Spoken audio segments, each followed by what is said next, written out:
I was just a nobody, another face in the crowd. But with just $10,000, I brought the book's biggest, most unhinged villainess home with me. All because she was now a paraplegic, her legs completely useless. Destined for death, she was instead brought home by me and forced to become my homemaker. Her eyes dark with obsession, she picked up a chef's knife and smirked. "Hey, little fishy, guess what I'm doing to you today? Should I steam you or pan-sear you with scallions? You get to pick." Later, when the story's main hero and heroine showed up at our door, she was scowling as she washed a fat cat I had just brought home.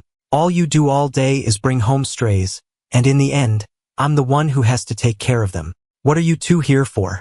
Since you're here, don't just stand around, go do my husband's laundry." As my shift was ending, a loud argument suddenly erupted from one of the patient rooms. This sort of thing was all too common at the hospital in Chicago. I even had my usual calming speech ready for the family. But before I could even open my mouth after entering the room, a wheelchair was shoved hard into me, nearly knocking me over. I hadn't even regained my balance when a shrill voice cut through the air. "Whoever wants this cripple can have her, because I'm sure as hell not paying her medical bills. If you have to, just wheel her outside and let her die." The woman in the wheelchair kept her head down, showing no reaction to the cruel words. If it weren't for the slight rise and fall of her chest, I would have thought she was already dead. The head nurse stood by looking helpless, trying to placate the shouting woman, only to receive a death glare for her efforts. Then, she shoved past all of us and spat viciously at the silent woman in the wheelchair. Ugh, if I were you, I'd have killed myself already instead of being a burden to everyone. The woman took the spit to her face without flinching, as still and silent as a statue. I quickly pulled out a tissue, stepped forward to carefully clean the filth from her hair, and took the chance to get a clear look at her face. She was a beautiful woman, with skin so pale it was almost translucent, now shrouded in a veil of gloom that gave her a unique, haunting beauty. I was so captivated by her beauty that I just stared for a moment, then finally turned, blushing, to ask the head nurse, "What's her story?" The head nurse sighed wearily. "Car accident, nerve damage. She's paralyzed from the waist down, and no one's looking after her. She owes almost $10,000 in medical bills, and her aunt refuses to pay. Our hands are tied." I looked at the woman in the wheelchair, an idea forming in my mind. I pulled out my phone, checked my bank balance, and made a decision. I turned to her aunt. "You don't want her, right? In that case, I'll take her." The head nurse was shocked. "Ethan, you can't be serious." I just grinned. "It's fine. I've got enough." He looked at me, his eyes filled with disapproval.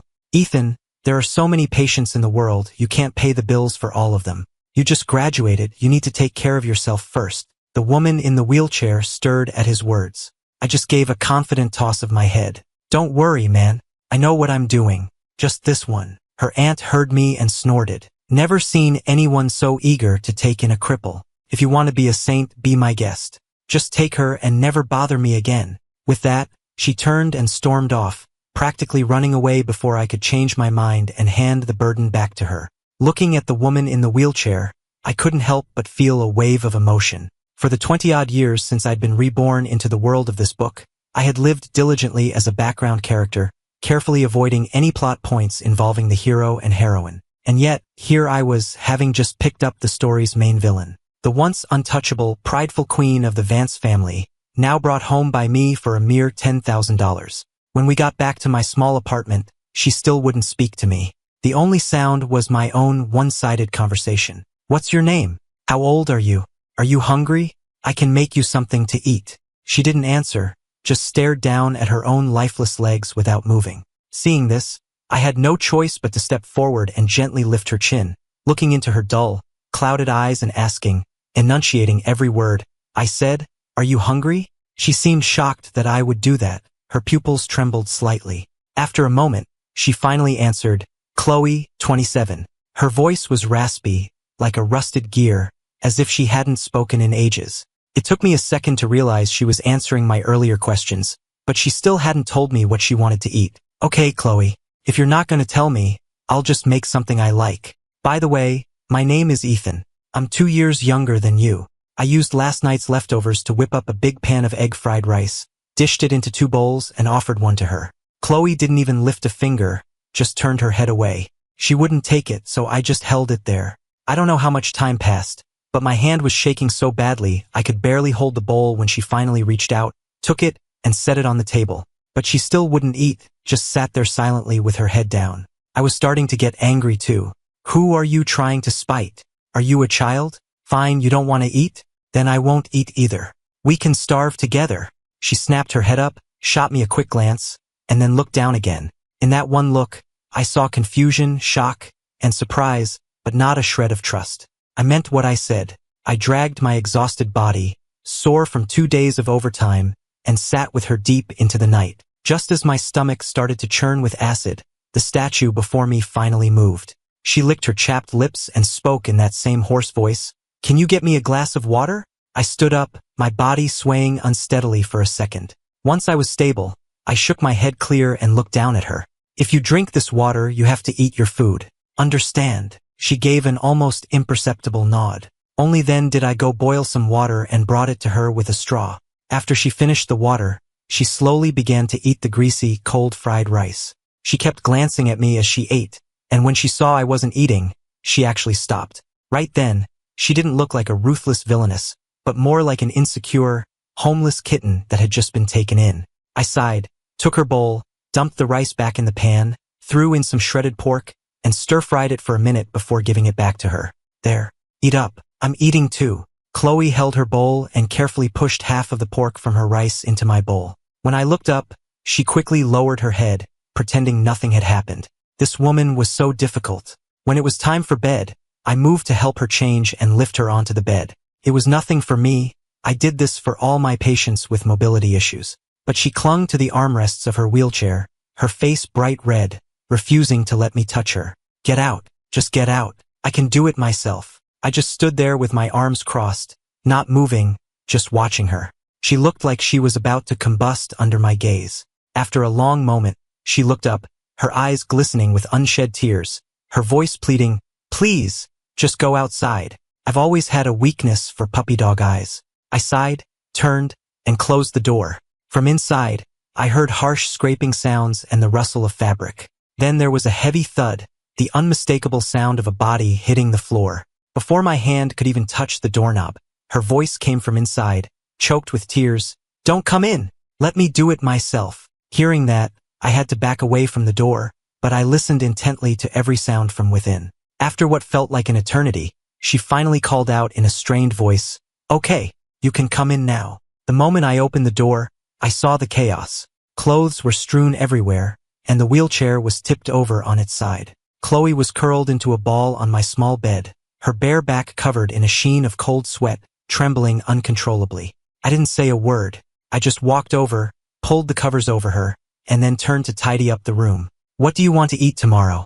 I can pick up groceries on my way home." She didn't answer, and I didn't press her. Every newly disabled patient goes through this. She needed time to accept her new reality, to get used to the idea of needing help. I understood what she was going through, but I also knew this wasn't a novel. Real life doesn't give you endless time to be fragile. I give her 3 more days, tops. After that, she had to start pulling herself together one way or another. After cleaning up the mess, I spent the night on the floor. I woke up late the next morning. Thank God it was my day off, or I would have been in deep trouble. There was a blanket over me that hadn't been there before. Chloe must have put it there. She was still in the same position as last night. I calmly rolled her over. She was all skin and bones from not eating properly and being sick for so long. I lifted her easily, ignoring her struggles as I carried her to the bathroom. "Are you going to do this yourself, or do you want my help?" She stared at the toilet, her face burning red and the veins on her hands standing out, unable to speak. I didn't let up, looking her straight in the eye and repeating the question. "Yourself or me?" Finally, in a voice as quiet as a whisper, she said, "You help me. I can't do it alone." I didn't wait for her to finish, just pulled down her pants. She squeezed her eyes shut in humiliation as a single tear escaped and traced a path down her temple. But she didn't say a word.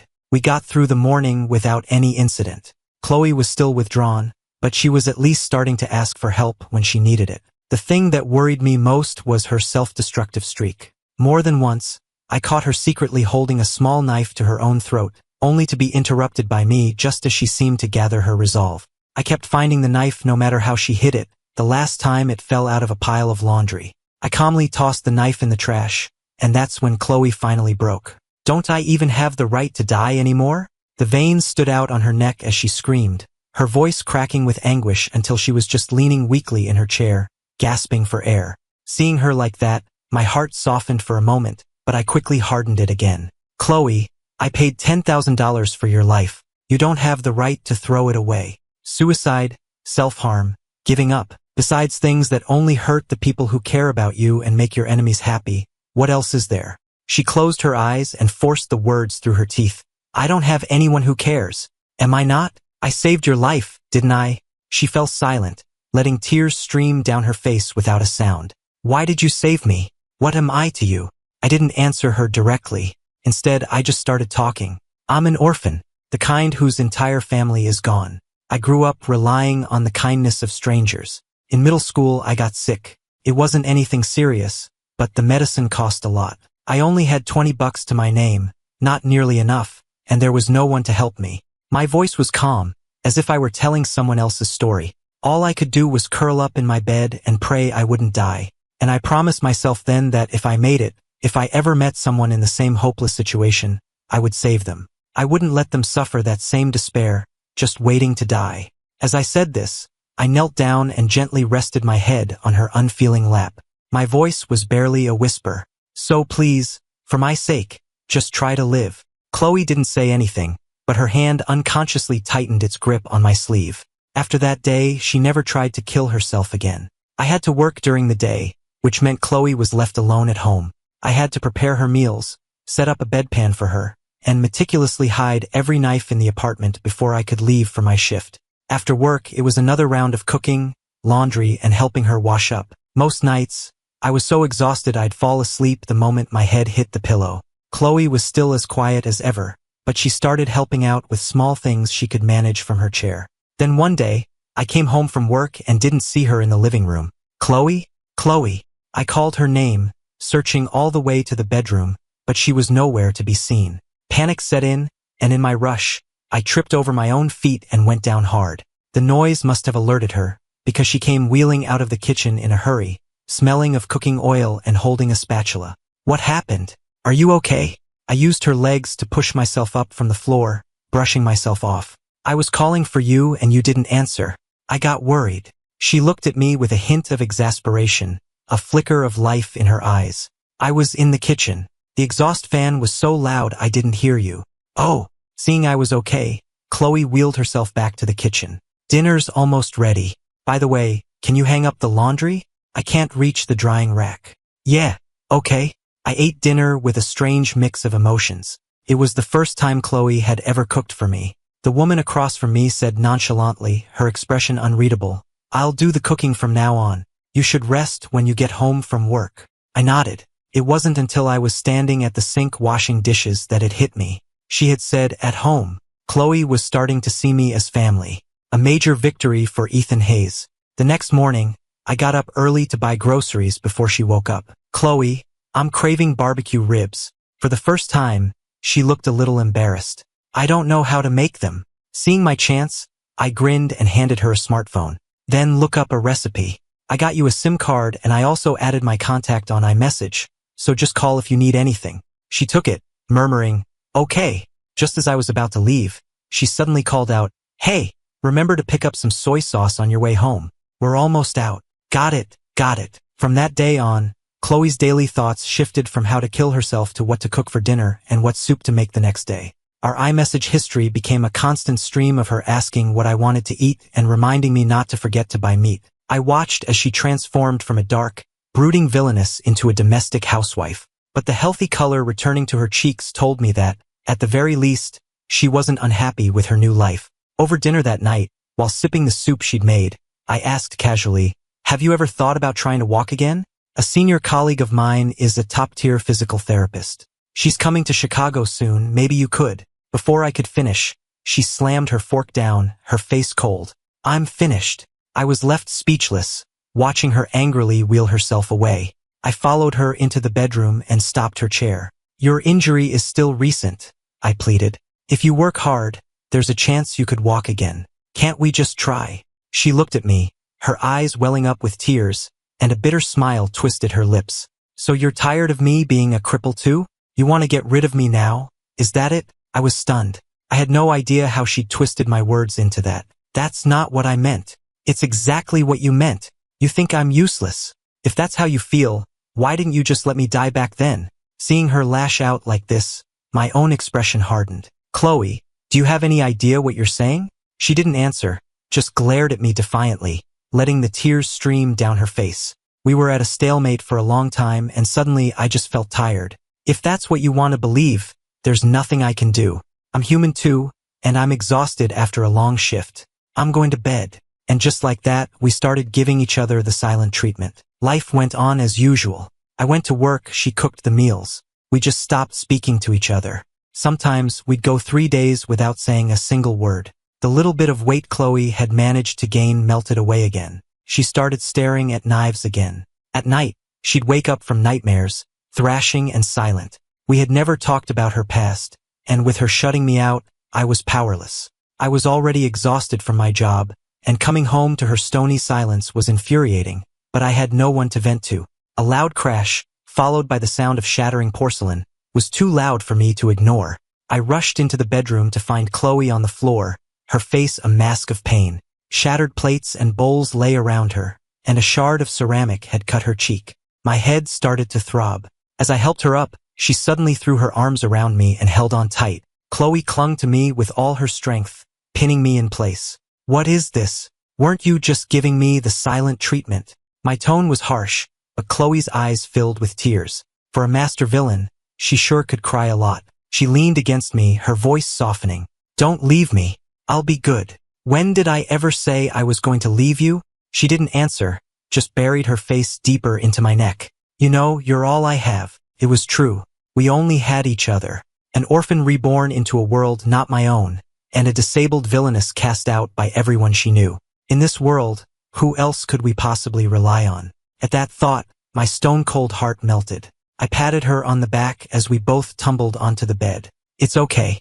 I'm not leaving you. She nodded meekly and fell asleep in my arms, her grip so tight I couldn't have pried her off if I tried. For someone so thin, she was surprisingly strong.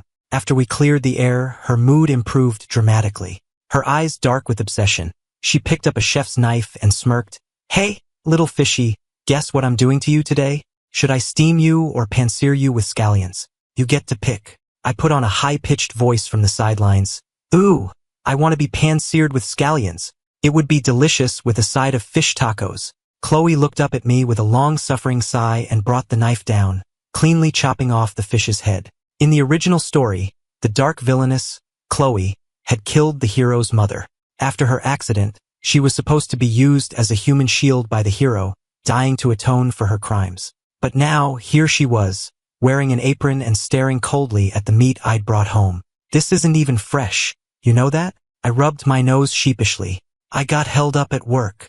Chloe sneered. Held up at work? Or was that stray cat just too cute to leave alone? You saw that? How? Did you go outside? She didn't say a word, just produced a pair of binoculars I'd bought years ago and pointed them out the window, which had a perfect view of my walk home. My guilty smile widened. She gave a cold smirk and announced, "You can forget about having barbecue ribs for the rest of the week." I immediately started whining dramatically. No, please, Chloe, you're the best. Don't make me break up with my beloved ribs. She shot me a cold look, huffed, and then brought out a plate of sweet and sour pork.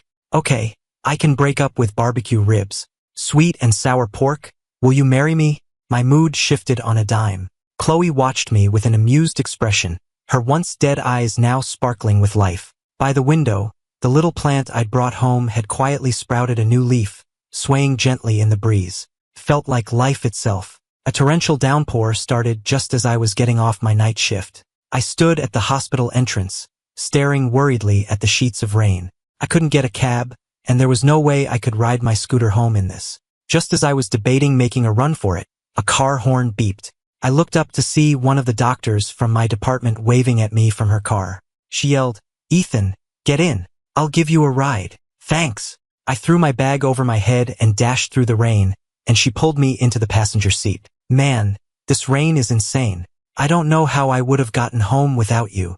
No problem, we're colleagues. When we got to my building, I invited her up for a bit. We were laughing and talking as we walked up the stairs, but before I could even get my keys out, the apartment door swung open. Chloe was standing there, her face etched with worry, but the moment she saw my colleague beside me, her expression turned to ice. She blocked the doorway, her voice dangerously low. "Who is she?" My colleague just smiled and scratched her head, holding out a hand. "Hi, I'm one of Ethan's coworkers. My name is—" "I wasn't asking you." Her sudden outburst startled both me and my colleague. "What's wrong with you?" If she hadn't given me a ride, I'd be completely soaked right now. Hearing me defend her, the fury seemed to drain out of Chloe in an instant, leaving her looking deflated. She gave me one long, deep look, her shoulders slumping, before turning her wheelchair around and disappearing into the bedroom. I could have sworn I saw the glint of tears in her eyes. My colleague gave a wry smile. "Ethan, I think she might have gotten the wrong idea." I stared after her with a complicated feeling in my chest, then mumbled an apology to my colleague and saw her out. I went back inside quietly, only to find the bedroom door was locked. "Chloe, what's wrong? Open the door." There was complete silence from the other side, as if the room was empty. I kept knocking patiently, but eventually, I started to feel frustrated myself. "Chloe, I'm hungry." The words were barely out of my mouth when the lock clicked and the door opened. Chloe wheeled past me into the kitchen without a word, her head down. She came back with a steaming bowl of ribs and set a place for me at the table. After doing all that, she just went over to the window and stared at the little plant. "Aren't you going to eat?" She didn't say anything. It felt like we were right back where we started, the day I first brought her home. Me, talking non-stop into the silence, and her, lost in her own world. Am I really that useless? I had talked myself hoarse when she finally spoke, her voice quiet. It was as if she wasn't even talking to me, just thinking out loud. I frowned at her, confused. "Why would you say that? You're amazing. You're a great cook, you keep the laundry clean, and this apartment is always spotless." She gave a bitter laugh and looked up at me. "Ethan, I can't pick you up when it's pouring rain. I can't even bring you an umbrella. All I can do is sit here and pray that you're safe. All I can do is try not to be a burden. When I saw someone bringing you home, I should have been happy that you didn't have to walk in the rain. But instead, I was just so angry, so frustrated. Why am I so powerless? I can't do anything for you. Ethan, I hate being this useless. If I could, I would keep you all to myself, make it so you only ever see me, only ever need me. Not like this, not as a cripple who can only cook and do laundry." Half her face was lost in shadow, her expression unreadable. A sudden flash of lightning illuminated her features. Her face was pale and severe, her eyes burning with a possessive madness. It was in that moment I finally understood why the author of the novel had described her as dangerously obsessive. I had been treating her like a stray kitten, forgetting she was actually a tiger, just one with broken legs. And a tiger is always a tiger. In the suffocating silence, she wheeled herself over to me and seized my hand. "Ethan, can you still accept me like this?" Every dark description of her from the novel suddenly became real. She stared at me without blinking, like a predator eyeing its prey. Her stare sent a chill down my spine, and I broke out in a cold sweat. I managed to say, my voice strained, "Of course I can. We're family, always." "Family?" She repeated the word, tasting it, then let out a low laugh. "Just family, Ethan? How cruel of you. But family is fine. As long as I can have you all to myself, I don't care what you call it." Her intentions were crystal clear, and a shiver of fear went through me. I couldn't tell if she meant what she said, or if it was just some kind of delusion. Maybe living so closely together had created an illusion of love for her. What if it was just a trauma bond, and she was mistaking dependency for love? If that was the case, she would eventually realize her mistake and leave me. A tiger always returns to the jungle, and a rabbit like me could either become her dinner or stay far, far away. I forced a smile, trying to hide my panic. "Of course, we'll always be there for each other." She stared at me, a slow, cold smile spreading across her lips. "Ethan, you will be mine." The feeling of being targeted by a predator was unnerving. I mumbled some excuse and retreated to my room. By the time my heart rate finally returned to normal, I was covered in sweat. Chloe, however, was perfectly calm. After she was in bed, she asked, "Do you want to sleep on the bed tonight? The floor is probably damp from the rain." I hesitated for a moment, but then I nodded. There was no other reason. I was attracted to her.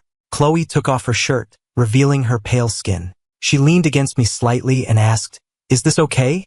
Are you comfortable? Faced with such an ambiguous question, I could only nod without saying anything. As I was drifting off to sleep, I heard a whisper from behind me, as light as a sigh. Ethan, you feel the same way I do, don't you? It's okay. From the day you brought me home, I've belonged to you. I'll wait for you. In the days that followed, we kept our distance. Or rather, I kept my distance from her. It wasn't that I was being conceited. Chloe had simply stopped hiding it. She'd find excuses to touch my hand, her gaze so intense it felt like she was going to eat me alive. At times like these, I was glad she was in a wheelchair. Otherwise, I'd be a goner.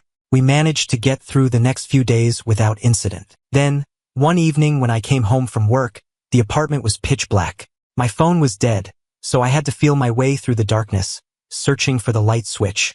I found it and flipped it a few times, but nothing happened. A voice suddenly spoke out of the darkness, making me jump. The power's out. Stop trying. Then a cool hand took mine. In the faint moonlight filtering through the window, I could just make out Chloe's silhouette. My heart settled a bit as she led me into the bedroom. A few candles were lit in the bedroom, casting a soft, flickering glow. The candlelight softened the usually harsh lines of Chloe's face. She looked at me through the dancing flames, and a gentle warmth seemed to pass between us. I felt a little awkward and tried to look away, but she gently guided my face back, forcing me to meet her intense gaze. Ethan, it's your birthday today. I was surprised. It dawned on me that it was already October. I'd been so busy I'd completely forgotten. How did you know? I never told you. She smiled softly. I saw it on your driver's license when I was doing your laundry. I don't have any money or anything to give you, so I baked you a cake. I'll go get it. A warmth spread through my chest. Okay. She left with a candle and was gone for a long time. Confused, I felt my way out of the room and nearly tripped over something on the floor. I looked down and saw Chloe, sprawled on the floor. She was covered in frosting, and next to her lay the smashed remains of a cake and an extinguished candle. I rushed to help her up. Her eyes were red and brimming with tears. She looked up at me, her voice small. Ethan, I dropped the cake. It's okay. Are you hurt? What do I do? I ruined your birthday. Hearing her say that, I didn't know whether to be annoyed or amused. She always used this trick to play the victim. How can you ruin a birthday I didn't even remember I was having? As I spoke, I scooped a bit of frosting off her cheek and tasted it. There.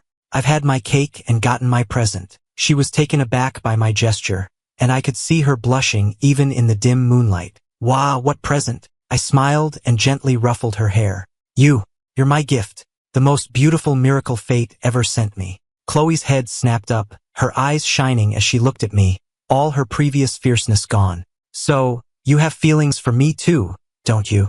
I nodded without a word. So, I'm worthy of being by your side, right? I sighed, murmuring yes as I lifted her into my arms. Just then, the lights flickered back on, flooding the room with light and revealing the clear signs that her fall had been deliberate. I looked at her and couldn't help but laugh, gently poking her on the forehead. All right, let's get you cleaned up. She blushed and nodded, looking down. Helping her bathe this time felt different. I'd done it before, but something had changed between us. She was red as a lobster, awkwardly refusing to look at me. It wasn't until I had laid her back on the bed that she finally worked up the courage to take my hand. Seeing her shy, bashful expression, I could only sigh and rest my forehead against hers. Okay, I'm gonna go clean up the mess. You can let go now. She refused, tilting her head back to smile up at me. Kiss me. I gave her a strained smile. Chloe, don't push your luck. Chloe looked up with innocent eyes, then leaned in and gave my hand a delicate lick. Ethan, defeated, I leaned down and gently kissed her forehead. There. Now, will you go to physical therapy with me tomorrow? The happiness vanished from her face. She scowled, about to refuse, but I cut her off. Or do you want to be in a wheelchair for our wedding photos? Of course not. Then you'll go to therapy? Fine. The rehabilitation process was long and agonizing. For someone as proud as her, falling over and over in public, struggling to get back up each time, was a special kind of torture. The legs that had once been numb were now a constant source of pain. She often woke up in the middle of the night, kept awake by the pain, and would just stare out the window at the moon. I couldn't stand to see her suffer. If it's too painful, I'd say, we can take a break, but she would just shake her head stubbornly. Ethan, I want to stand. I want to stand next to you as an equal. I want you to be able to rely on me, too. Besides, After all this time of feeling nothing, the pain is a gift. At least it means there's hope. I felt a lump in my throat and leaned my head on her shoulder. Okay, we'll keep going. Thanks to the foundation we built with constant massages and exercises, her recovery was remarkably fast. She went from complete numbness to excruciating pain, and now she could finally take a few slow steps with crutches. The moment she was mobile, she insisted on bringing me lunch at the hospital every day, parading in front of my coworkers like she owned the place. The day her custom crutches arrived, we went and got married. She held our marriage certificate, turning it over and over in her hands, stroking the paper. Okay, you're going to wear a hole in it. It's my first time being married. I'm just curious. I raised an eyebrow and gave her a stern look. What, are you planning on having a second one? Never. I only want to spend my life with my Ethan. I wouldn't dare think of anyone else. But the past doesn't just blow away in the wind. Sometimes it's never really past at all. On what seemed like an ordinary day, the hero and heroine of the story showed up at our door. By this point, they had already reached their happy ending, married and living a peaceful life. They arrived with armfuls of gifts, a handsome couple standing awkwardly at my door. I thought they must have the wrong address. Excuse me, this is my apartment. I squeezed past them to unlock my door, but to my surprise, their eyes lit up when they saw me. Excuse me? The man asked. Do you know a Chloe Vance? What do you want with my wife? Hearing Chloe's name, I immediately became guarded, pulling my hand back from the door and tightening my grip on the key. I knew Chloe's past was complicated, but things had been so quiet lately, I'd started to think we'd left it all behind. I never expected it to show up on our doorstep. I'm her sister. My name is Amelia Vance. The woman's voice was barely a whisper, as if admitting she was Chloe's sister took every ounce of her strength. The moment she said her name, I remembered who she was, the heroine of the original story, the illegitimate half-sister who had ultimately been Chloe's downfall, which meant the man next to her had to be the hero Liam Carter. Another ruthless character, if I remembered correctly. I felt a knot in my stomach, unsure if I should let them in. Before I could decide, the door swung open. Chloe stood there scowling, splashed with water. From deeper in the apartment, I could hear the pitiful yowling of a cat. It looked like she'd been trying to give a bath to the fat stray I'd brought home yesterday. All you do all day is bring home strays, and in the end, I'm the one who has to take care of them. What are you two here for? Since you're here, don't just stand around, go do my husband's laundry. Amelia gave Chloe an awkward smile, ignoring her rude comment as she and Liam stepped inside with their gifts. The two of them sat awkwardly on my small sofa. No, please don't trouble yourself, we don't need any oranges. Really, we can get it ourselves. In the end, the hero and heroine each found themselves holding a giant orange, watching as Chloe wrestled with the cat in a wash basin. If you ever bring another stray home, I swear I'm done with you. I heard her from the kitchen and yelled back, if I didn't have a habit of picking up strays, how do you think you ended up here? She just grumbled under her breath and went quiet. Then I heard Amelia murmur in a daze, is that really Chloe? Am I dreaming? Liam looked just as stunned. Maybe. I think so. Probably. When Chloe was finished, she swaggered over, snatched the peeled orange out of Amelia's hand, gave half to me, and ate the other half herself. After finishing it, she tossed an unpeeled orange to Amelia and commanded, peel. Amelia started peeling it automatically, only remembering why she was there halfway through. She jolted and stood up. Right, I came here for a reason. I'm so sorry about your legs. But my mother didn't drive your mother to suicide, so. Chloe just shrugged. I know. It was that old bastard, our father. He killed your mother too, didn't he? He just couldn't stand to see either of us happy. Amelia froze, stunned that she already knew the truth. Hearing this, I put a worried hand on Chloe's shoulder. This was a part of her past I knew nothing about. I didn't know how to comfort her, so I just tried to offer what little support I could. She turned and gave me a reassuring smile, patting my hand to let me know she was okay. Amelia, I don't hate you, and you don't need to feel guilty. The slate between us is too messy to ever be wiped clean. This only seemed to make Amelia feel more guilty. She took out a debit card and said sheepishly, there's $4 million on here. Before she could finish her sentence, Chloe snatched the card out of her hand. Great, thanks. I'll take the money, you can keep the sentiment. And while you're at it, you can buy this apartment for me. Liam was speechless. I had to laugh. I grabbed Liam's arm and pulled him out to the balcony to see the cat. Let's let them sort this out themselves. Come see the kitten. Amelia watched Chloe examine the card and raised an eyebrow. You've changed. The old you would have punched me for trying something like this, thinking I was insulting you. Chloe grunted, pocketed the card, and glanced at our wedding photo on the wall, the one where we were both smiling. I'm pregnant, and with my legs like this, pride is a luxury I can't afford. It won't feed my husband or my baby. As she spoke, she glanced over at Liam, who was now gently petting the cat, and sneered. Besides, you're no different. Hearing that, Amelia's expression softened too. Love is a strange thing, isn't it? It gives you both courage and a weakness. Before they could get any more sentimental, I cut in. Are you two done? If so, can you get started on dinner?